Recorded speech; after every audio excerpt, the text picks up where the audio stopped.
अगर तलवार की नोक पर या एटम बम के डर से कोई हमारे देश को झुकाना चाहे, दबाना चाहे, ये देश हमारा दबने वाला नहीं।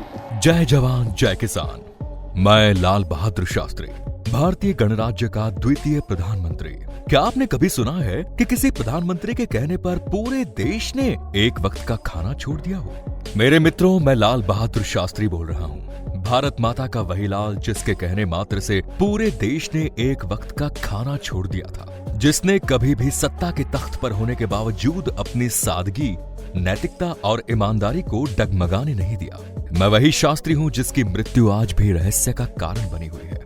मैं वही प्रधानमंत्री हूँ जिसने अपने बेटे द्वारा सरकारी गाड़ी इस्तेमाल करने पर 14 किलोमीटर पेट्रोल की कीमत अपनी तनख्वाह में से कटाई। जी हाँ साथियों, मैं वही प्रधानमंत्री हूँ जिसकी पत्नी ने बिना किसी की कृपा दृष्टि से मेरी मृत्यु के पश्चात भी बैंक से लिए गए लोन को अपनी पेंशन से चुकाया। मैं वही शास्त्री बोल रहा हूँ जो आज भी लोगों के दिलो दिमाग में अपनी कठोर नैतिकता और दृढ़ विचारों के लिए बसा हुआ है। आज मैं आपको अपने जीवन के प्रारंभ से लेकर मृत्यु के अंतिम क्षण का इतिहास बताऊंगा।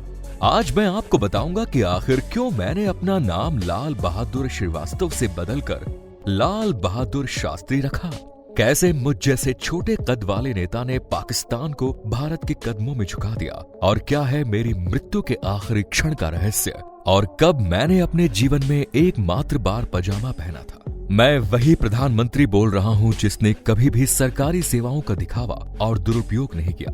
मेरे इस पूरे सफर को जानने के लिए बने रहिए अंत तक मेरे साथ।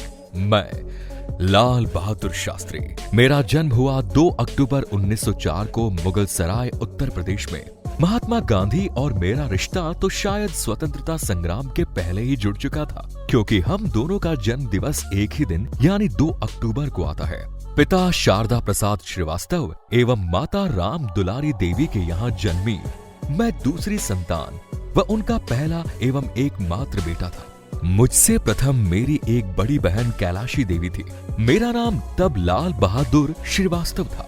सन 1906 में जब मैं मात्र 18 माह का था, तब बुबोनिक प्लेग की महामारी से मेरे पिता की मृत्यु हो गई। मेरी माँ, जो उस वक्त मात्र 23 वर्ष की थी और अपने तीसरे बच्चे से गर्भवती थी, मुझे और मेरी बहन को लेकर हमारे नाना के घर चली गई और हम हमेशा के लिए वहीं बस गए। बाद में मेरी माँ ने छोटी बहन सुंदरी को जन्म दिया। सन 1908 में मेरे नाना हाजरी प्रसाद की भी मृत्यु हो गई। उसके बाद परिवार के अन्य सदस्यों ने मेरे और मेरे परिवार की देखभाल की। साधारण परिवार में जन्मे मेरे लिए जीवन आसान नहीं रहा। संघर्षों के बावजूद मैंने अपनी पढ़ाई जारी रखी। जब मैं स्कूल में था तब मेरी स्कूल गंगा नदी की दूसरी ओर थी। मेरे पास नाव का किराया देने का पैसा नहीं होता था। तब मैं सर पर किताबों की गठरी बांधकर काशी में गंगा नदी पार कर पढ़ने जाता था एवं वापस भी आता था। जीवन के संघर्ष ही हमें मजबूती प्रदान करते हैं। सन 1926 में काशी विद्यापीठ से मैंने स्नातक की पढ़ाई पूर्ण करी। वहीं मुझे स्नातक में अव्वल आने पर शास्त्री की उपाधि दी गई, जिसका अर्थ होता है शास्त्रों का ज्ञाता।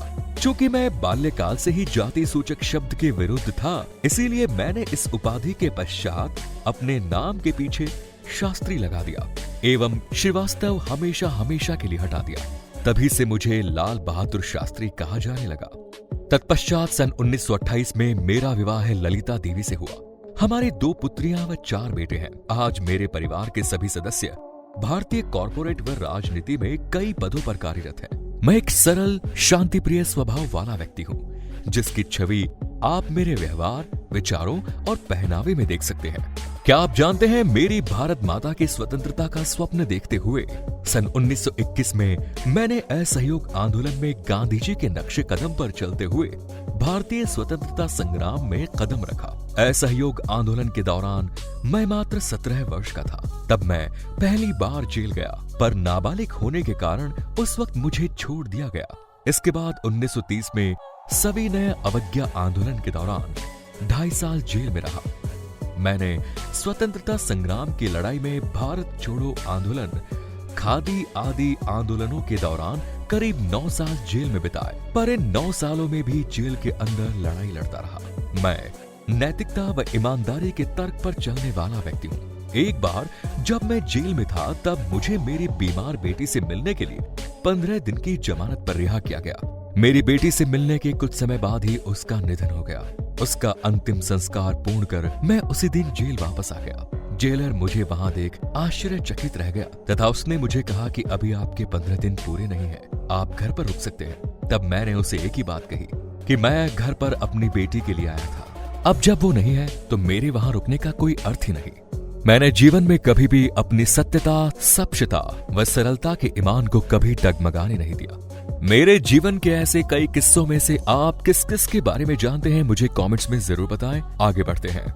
मैंने महात्मा गांधी के नेतृत्व में सत्याग्रह और अनशनों में बढ़ चढ़कर हिस्सा लिया, लेकिन मेरा मानना था कि लोगों को सच्चा स्वराज या लोकतंत्र कभी भी सत्य और अहिंसा के बल पर प्राप्त नहीं हो सकता। हमें शांति के लिए उतनी ही बहादुरी से लड़ना चाहिए जितना हम युद्ध में लड़ते हैं। इसीलिए स्वतंत्रता संग्राम में मैंने 9 अगस्त 1942 को मरो नहीं मारो का नारा दिया। मैं आज भी आपसे कहता हूं कि स्वतंत्रता की रक्षा केवल देश के सैनिकों का कार्य नहीं है, इसके लिए पूरे देश को मजबूत होना है। अब अगर मेरे राजनीतिक सफर की बात करें तो मैं आपको बता दूं कि गांधी जी और कांग्रेस के सम्मेलनों में शामिल होते होते मुझे एक राजनीतिक कार्यकर्ता का तो अच्छा खासा अनुभव हो गया था, पर एक प्रशासनिक जिम्मेदारी का अनुभव मुझे आजादी के मिलने के बाद हुआ। आजादी के पश्चात उत्तर प्रदेश में पंडित बल्लभ पंत के नेतृत्व में बनी सरकार में मैं पुलिस मंत्री बना, जहां लोग पुलिस अधिकारी को हिंकारों भरी नजरों से देखते थे। वहीं मेरी साफ व सरल छवि ने उनके नजरिया को बदलने पर मजबूर कर दिया। सन 1951 में मुझे सरकार द्वारा केंद्र का रेल मंत्री बनाया गया। वहीं सन 1952 में मैं लोकसभा अध्यक्ष के रूप में चुना गया। मैंने वाणिज्य और उद्योग मंत्री के रूप में भी कार्यभार संभाला।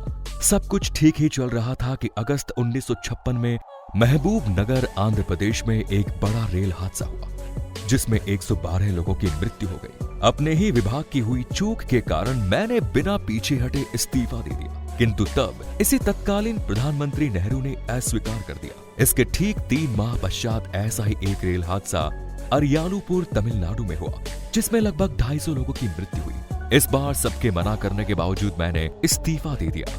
सत्ता का सुख मुझे मेरे उसूलों से कभी डिगा नहीं सका। अगर मैं सन 1961 की बात करूं तो उस वक्त मेरे जीवन का एकमात्र अवसर था जब मैंने पैंट पायजामा पहना। ये वो था यूके के राष्ट्रपति भवन में रानी का सम्मान समारोह है। सन 1961 में ही मैंने भारत के गृह मंत्री पद का कार्यभार संभाला। इस दौरान मैंने भारत चीन की सीमा विवाद को बड़ी कुशलता व कूटनीति से संभाला। सन 1964 में मुझे नेहरू की मृत्यु के बाद सर्वसम्मति से भारत का प्रधानमंत्री नियुक्त किया गया। इस प्रकार मैंने 9 जून 1964 से 11 जनवरी 1966 तक भारत के दूसरे पीएम के रूप में कार्य किया।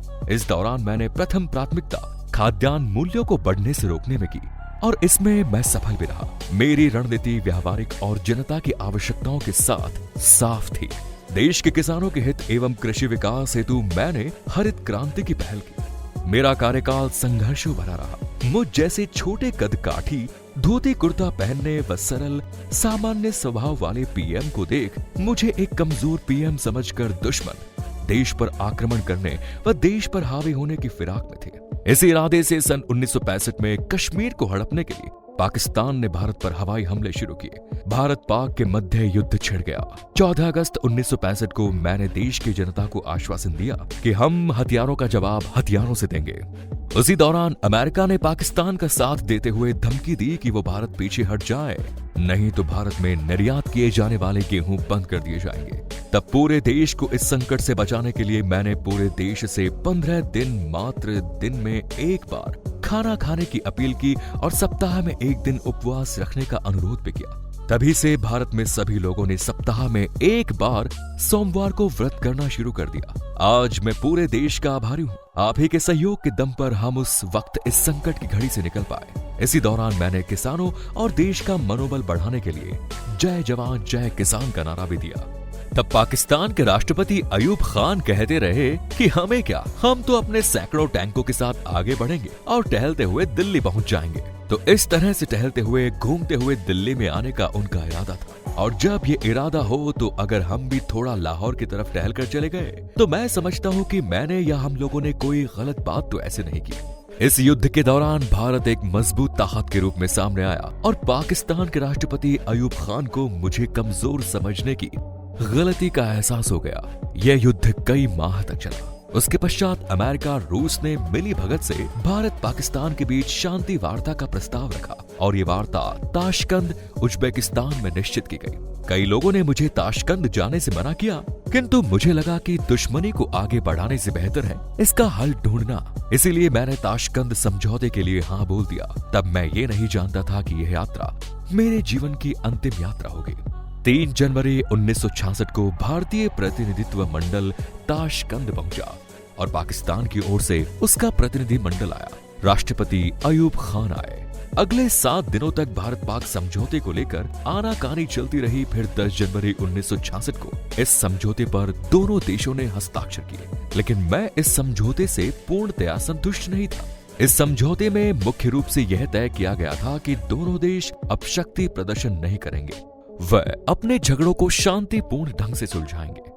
दोनों देश अपनी अपनी सेना को पीछे हटाते हुए वापस 5 अगस्त 1965 वाली स्थिति में चले जाएंगे। किंतु कश्मीर को लेकर कोई भी स्पष्ट समझौता नहीं हुआ। मैं ताशकंद समझौते के पूर्ण पक्ष में नहीं था, परंतु रूस के दबाव एवं राजनीतिक सलाहकारों के कारण मैंने इस पर हस्ताक्षर कर दिए।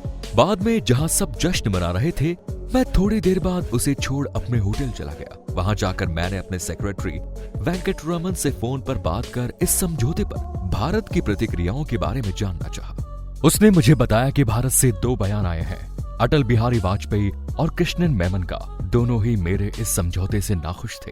इस बात का मुझे बहुत दुख हुआ। बेचैनी भरे मन के साथ मैंने मेरी पत्नी ललिता को फोन लगाया। फोन मेरी बेटी ने उठाया। जब मैंने उससे कहा कि अपनी माँ से बात कराओ, तो बोली कि माँ आपसे बात नहीं करना चाहती। वो मेरे समझौते से नाराज थी कि भारत का पक्ष मजबूत था, हम पाकिस्तान को हरा सकते थे। फिर हमने उन्हें अपनी जमीन वापस क्यों दे दी? जिस बात का मुझे डर था वही हुआ। सभी मेरे इस फैसले से नाखुश थे। इसके बाद मैं अपने कमरे में चला गया। वो बहुत बड़ा रूम था जिसकी व्यवस्था रूसी अधिकारियों द्वारा की गई। मेरे पीए और अन्य सेक्रेटरी गार्ड के कमरे दूरी पर थे। उस कमरे में ना तो कोई टेलीफोन था और ना ही कोई बेल। मैं हमेशा अपने निजी रसोइये रामनाथ द्वारा बनाया गया खाना ही खाता था, पर ताशकंद दौरे पर मेरा खाना रूस के अधिकारी टीएम कॉल के निजी रसोइया मोहम्मद खान के द्वारा बनाया गया। मैंने उस दिन खाना खाया और सोने से पहले रामनाथ को इस बगोल के साथ दूध देने को कहा। दूध पीने के थोड़ी देर बाद मैंने पानी पिया और सो गया। कुछ समय के पश्चात मैंने महसूस किया कि मुझे सांस लेने में दिक्कत हो रही है। मैंने कमजोर आहट में लोगों को पुकारा। सभी मेरे पास दौड़े आए और डॉक्टर को बुलाकर इलाज शुरू किया। उस वक्त मेरा एक इशारा था मेरे दूध के गिलास की तरफ। धीरे धीरे मेरी सांसें रुकती जा रही थी। मेरी आंखों में अपने जीवन का पूरा दृश्य सामने आ रहा था। अंत में मेरी सांसें रुक गई और मैं सदैव के लिए सो गया। दोस्तों, 11 जनवरी 1965 को टाइम्स ऑफ इंडिया ने खबर छापी कि ताशकंद में दिल का दौरा पड़ने से प्रधानमंत्री लाल बहादुर शास्त्री की मृत्यु। इसे सुन पूरे देश में मातम छा गया। बाद में इन्हें भारत लाया गया व इनका अंतिम संस्कार किया गया। किसी प्रधानमंत्री की इस तरह अन्य देश में मृत्यु हो जाना बेहद ही संदेहजनक होती है। उनकी मृत्यु पर कई सवाल भी खड़े होते हैं, क्योंकि ये साधारण मृत्यु नहीं बल्कि हत्या थी। आज भी सवाल है जो इनकी मृत्यु के रहस्य का कारण बने हुए हैं। आखिर क्यों जब इनका शरीर देश में लाया गया तो वो नीला और काला पड़ गया था? क्यों जब उनके मुख दर्शन दिए जा रहे थे तो आनंद फानन में इनके मुख पर चंदन लगा दिया गया? क्यों उस वक्त इंदिरा गांधी ने उनकी मृत्यु की जांच नहीं कराई? क्या सत्ता हासिल करने के लिए इनको साजिश करके मारा गया था? क्यों इनका रसोइया बदल दिया गया? उनका पोस्टमार्टम क्यों नहीं किया? सरकारें आ गई पर किसी ने भी कभी क्यों शास्त्री जी की डेथ फाइल्स को दोबारा खोला क्यों नहीं? जांचने की कोशिश क्यों नहीं की? ये भी कहा जाता है कि क्या इनको अमेरिका और पाकिस्तान ने साजिश करके मारा था? जिस दूध के गिलास की तरफ शास्त्री जी बार बार इशारा कर रहे थे, उसका क्या कारण था और क्यों उस ग्लास की फॉरेंसिक जांच नहीं की गई? अगर शास्त्री जी का सारा सामान उनके परिवार को लौटा दिया गया था तो उनकी पत्नी द्वारा दिया गया वो थर्मस क्यों नहीं लौटाया जिसमें उन्होंने पानी या दूध पिया था, या उसमें उनको जहर दिया गया? ऐसे दर्जनों सवाल हैं जो उनकी मृत्यु के संदेह में आज भी पूछे जाते हैं। दोस्तों, शास्त्री जी की मृत्यु को लेकर आपके क्या तर्क हैं? कमेंट्स में हमें जरूर बताएं। शास्त्री जी जैसे महान व सादगी से परिपूर्ण नेता भले ही आज हमारे बीच न हो, लेकिन उनका व्यक्तित्व आज भी हम सबके मध्य जीवित है। भले वो कद में छोटे थे पर उन्होंने पूरी दुनिया को अपने कदमों में झुका दिया था। वे संवाद प्रिय नेता थे। शास्त्री जी को उनकी सादगी, देशभक्ति और ईमानदारी के लिए आज भी पूरा भारत याद करता है। उनके साहस, समर्पण और देश सेवा के लिए आज पूरे देश को उन पर गर्व है। शास्त्री जी आज भी अपने आदर्शों और सेवा के आधार पर देश के लोगों के आदर्श के रूप में खड़े हैं। उन्हें मरणोपरांत वर्ष 1966 में भारत रत्न से सम्मानित किया गया और दिल्ली में उनके लिए विजय घाट नाम से एक स्मारक बनाया गया। शास्त्री जी जैसे महान नेता के लिए एक लाइक तो बनता है। अगर आपने अब तक हमारे चैनल को सब्सक्राइब नहीं किया तो जल्दी से सब्सक्राइब कर लीजिए। बेल बटन को दबाना बिल्कुल ना भूलें। धन्यवाद।